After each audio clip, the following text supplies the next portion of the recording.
باوجود بھی ہم گمراہ تھے، لیکن یہ بات ہم کو سمجھ میں نہیں آتی تھی۔ ہم اللہ کو ایک مانتے تھے، صرف اللہ ہی ہے۔ ہر ایک کو ہم پوچھتے ہیں تو وہ کہتے ہیں صرف ایک ہی اللہ ہے، لیکن وہ کہتے ہیں اللہ بھی ہے، ولی بھی ہے، نبی بھی ہے، ان سے بھی مانگا جا سکتا ہے۔ ایسا کیسے ہو سکتا ہے؟ کیا تم صرف ایک ہی اللہ کو مان کر آگے بڑھ سکتے ہو؟ تو اس طرح کے خیالات جو ہے بڑے لوگوں کو تھے، تو ان کو علم نہیں تھا، تو اس بارے میں میں نے تحقیق کی۔ میں اللہ سے بھی مانگتا تھا، مسجد میں اور درگاہ میں جو ہے وہ مانگتا تھا، ادھر بھی میں وہی مانگتا تھا، ادھر بھی میں یہی مانگتا تھا۔ لیکن ایمان کی کیفیت اللہ تعالیٰ جس کو ہدایت کرنا چاہتے ہیں وہ جو ہے اپنے بندوں کو اس طرح سمجھاتے ہیں جس طرح جو ہے اللہ تعالیٰ نے مجھے سمجھایا۔ جب میں مسجد میں اللہ سے مانگتا ہوں تو وہ جذبات، وہ کیفیت، وہ محبت اللہ تعالیٰ سے مانگنے پر جو ہوتی تھی، وہی انداز، وہی الفاظ مجھے جب خبر کے پاس جاتا ہوں، درگاہ کے پاس جاتا ہوں، تو وہ ایسے محسوس ہوتا ہے جیسا میں سب کچھ بھول گیا۔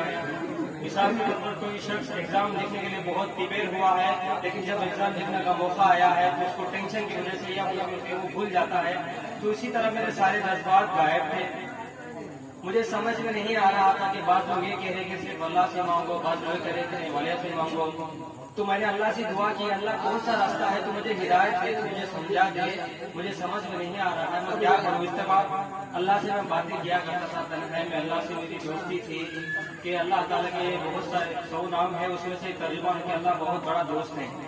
تو یہ کیفیت تھی میری، میں اللہ کو بولتا تھا، جو بھی اپنی حالات سے اللہ کو بولتا تھا، تو اللہ تعالیٰ نے مجھے ہدایت دی۔ میں نے جو ہے دیکھا کہ جب مجھے عربی نہیں آتی تھی تو جو ہے میں تیلگو میں قرآن پڑھ چکا تھا، تو سورہ فاتحہ میں نے پڑھنا شروع کیا۔ الحمدللہ رب العالمین، تمام تعریفیں اس کے لیے ہیں جو سارے جہانوں کو ماننے والا ہے۔ اور اس کے بعد میں نے پڑھا الرحمن الرحیم، بہت بڑا مہربان اور نہایت کا رحم والا ہے۔ اور اس کے بعد میں نے پڑھا مالک یوم الدین، جو انصاف کے دن کا مالک ہے۔ اور اس کے بعد میں نے پڑھا ایاک نعبد و ایاک نستعین، اے اللہ صرف تیری ہی عبادت کریں گے، اللہ صرف تجھ سے ہی مدد مانگیں گے۔ عبادت کا تو ہمیں سمجھ جاتا ہے، سارے مسلمان اللہ کے سامنے سجدہ کرتے ہیں، لیکن صرف تجھ سے ہی مانگیں گے۔ اس بات کو میں نے غور کیا ہے کہ کیا بات ہے، ہم کہاں اللہ سے مانگ رہے ہیں، تو ہم تو اللہ سے بھی مانگ رہے ہیں، ہم تو خبر سے بھی مانگ رہے ہیں، ہم تو جھنڈے سے بھی مانگ رہے ہیں، ہمارا تو کوئی حساب ہی نہیں تھا۔ میں یہ سوچ بٹائی نہ پڑے، یہ کیا بات ہے کہ ادھر پہ تو صرف اللہ سے مانگنے کا ہے، لیکن ادھر پہ لوگ کیا کہہ رہے ہیں کہ اس سے بھی مانگنا ہے، اس سے بھی مانگنا ہے، اس سے بھی مانگنا ہے۔ ایک دفعہ میں بمبئی کو گیا تھا حاجی ولی درگاہ میں، تو ادھر پہ میں نے دیکھا کہ جھاڑ بنا تھا، وہ جھاڑ کے اتنے سارے جو ہے وہ تعویذ گھنٹے اس طرح بنے ہوئے تھے۔ میں حیرت ہوتا ہوں یہ کیا بات ہے، غیر مسلم بھی تو جھاڑ کو مانتے ہیں اور ہم بھی جھاڑ کو مانتے ہیں، غیر مسلم بھی تو نعرہ پھوڑتے ہیں، ہم بھی پھوڑتے ہیں، وہ بھی بتی لگاتے ہیں، ہم بھی لگاتے ہیں، ان میں اور ہم میں فرق کیا ہوا ہے؟ تو میری یہ سوچ مجھے پریشان کر بیٹھی تھی۔ اللہ تعالیٰ سے دعا کیا تھا، اس کے بعد دھیرے دھیرے اللہ تعالیٰ نے مجھے دین کو سمجھایا ہے کہ جو انسان دین کو سمجھنا چاہتا ہے، سیکھنا چاہتا ہے، خدا کی قدرت کو پہچاننا چاہتا ہے، حقیقت کو، سچ کو معلوم کرنا چاہتا ہے، یہ نیت کرتا ہے، یہ ارادہ کرتا ہے، تو اللہ تعالیٰ ضرور اسے ہدایت دیتے ہیں، ضرور اسے سمجھاتے ہیں۔ لیکن جو شخص جو کوئی بیان بولتے ہیں، بولنے تو ان کا کام وہ کر رہے ہیں، حضرت مولانا تو صاحب تو یہی بولیں گے، ان کا کام تو یہی ہے، وہ تو یہی بات کی بولتے ہیں، تو ہم کو ہمارا کام کرنا ہے۔ تو کیا صرف وہی مسلمان ہیں؟ کیا ان کو ہی جنت کو جانا ہے؟ کیا ہم کو جنت کی ضرورت نہیں ہے؟ کیا ہم کو جنت جہنم کی آنکھ سے ڈر نہیں لگتا ہے؟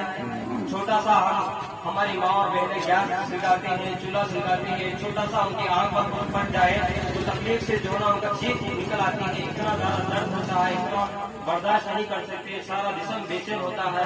لیکن عجیب بات ہے، اللہ کے ساتھ شریک کرنے پر اللہ تعالیٰ جو عذاب ہم کو دینے والے ہیں اس کا ہم تصور بھی نہیں کر سکتے ہیں، لیکن اس کے باوجود بھی ہم جو ہے اس کے بارے میں تحقیق کرنا نہیں چاہتے کہ مولانا صاحب کیا بول رہے ہیں، عالم صاحب کیا بول رہے ہیں، یہ حضرت کیا بول رہے ہیں، کیا واقعی قرآن میں ہے، کیا واقعی حدیث میں ہے، کیا ہمارے نبی نے ہم کو کہا ہے کہ اللہ سے مانگنا ہے یا کسی اور سے بھی مانگنا ہے، کیا اس ولی نے ہم کو کہا ہے کہ مجھ سے مانگو جن کو ہم جاتے ہیں، ہم کو پتہ بھی نہیں ہے کہ وہ ولی کون ہے، ہم کو پتہ بھی نہیں کہ ولی ہے بھی یا نہیں ہے، ہم کو یہ بھی پتہ نہیں ہے وہ ولی کی زندگی کیا ہے، وہ ولی کیسے جیتے تھے، اس کے باوجود بھی ہم اتنے اندھے ہو کر جب ان سے مانگتے ہیں، یہ کتنی بڑی ناسمجھ کی بات ہے۔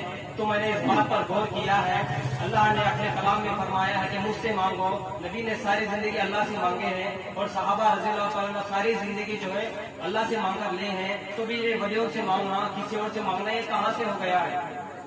اللہ کے نبی صلی اللہ علیہ وسلم نے فرمایا کہ میری امت نے 70 وہ 3 فرقے آئیں گے.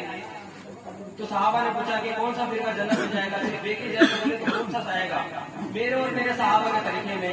کیا ہماری زندگی میں نبی صلی اللہ علیہ وسلم کا طریقہ ہے؟ کیا ہماری زندگی میں صحابہ رضی اللہ عنہ کا طریقہ ہے؟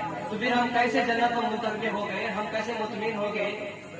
یہ کیا کیسی بات ہے؟ سمجھداری بات ہے. تو اللہ تعالیٰ نے سورہ بقرہ آیت نمبر 170 میں یہ فرماتے ہیں کہ جب ابراہیم علیہ السلام نے ان لوگوں کو دعوت دیا کہ تم ایک اللہ کی طرف آؤ، کہتے ہیں ہم کیوں آپ کی بات پر آئے؟ تو ہم تو ہمارے باپ دادوں کے طریقے پر چلتے ہیں. تو اللہ تعالیٰ پھر کہتے ہیں کہ جو ہے نا وہ لوگ غلط راستے پر ہے، ان کو علم نہیں ہے، اس کے باوجود بھی تم ان کے پیچھے چلو گے. کوئی شخص جہنم کی طرف جا رہا، کوئی طرف جو ہے نا وہ نقصان کی طرف جا رہا، کوئی شخص کوئی تجارت میں نقصان ہو جا رہا، تو کیا وہی طریقہ اپنائیں گے آپ؟ کیا نقصان ہونا چاہتے ہیں آپ؟ تو غور کرنے کی بات ہے. اللہ جو غور کرتے ہیں ان کو ضرور سمجھاتے ہیں. تو امید ہے میری بات آپ لوگوں کو سمجھ میں آئے ہوگی. تو اللہ کی دین کو اور اللہ کو پہچاننے کے لیے اللہ کا کلام اور اس کے پیارے نبی صلی اللہ علیہ وسلم کی حدیث پڑھنا ضروری ہے. السلام علیکم ورحمۃ اللہ وبرکاتہ.